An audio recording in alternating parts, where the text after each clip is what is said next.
What's good, everybody? It's your boy Jay Bonds, the engineer, here at Run It Back Studios, bringing you part 4 of the equipment review series. And today we are going to be taking a look at preamps. Jerome, what are preamps and why are they important?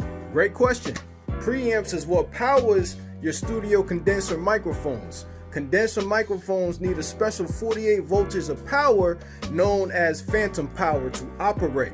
So let's take a look at the preamp that we're currently using at Run It Back Studios, and also let's take a look at some of the other equipment that we've already reviewed in past videos and start seeing how all this equipment works together. A couple things to point out before we get started with the preamp. As you can see, we have a microphone. There is no on or off button on the mic itself. However, you do not see a green LED light indicating that it's on. That's because it currently does not have phantom power. The other thing I want to show you before we get started on the preamp is take a look at this screen here. This is the virtual interface of the Lynx E22 internal sound card that we reviewed in an earlier video.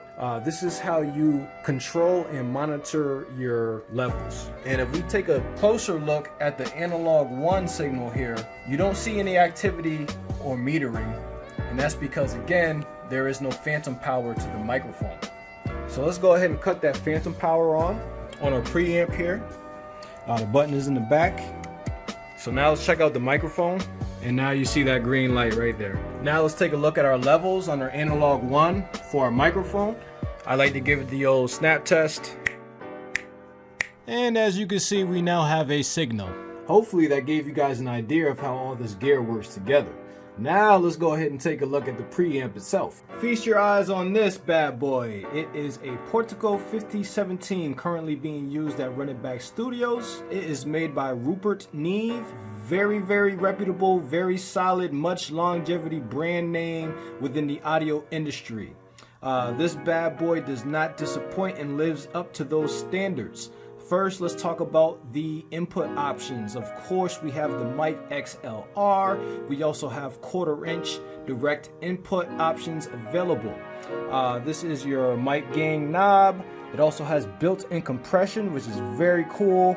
We have a mic phase knob here. We also have the instrument gain knob, and we also have a very cool blend knob in case we want to blend both the mic and the instrument signals together.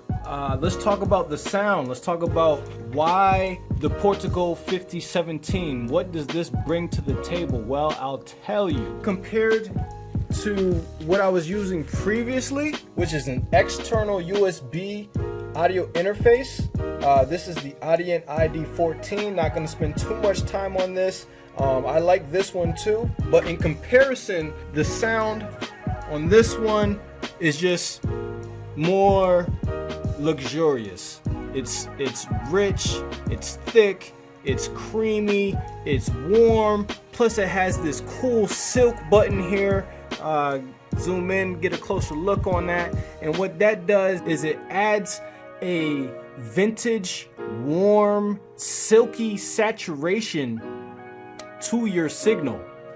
And it just really spices things up, and it just, if you do acoustics or if you do vocals, it just makes them sound so creamy and silky. This will set you back about $1,100. It's a no-brainer to me. It really elevated my sound to the next level.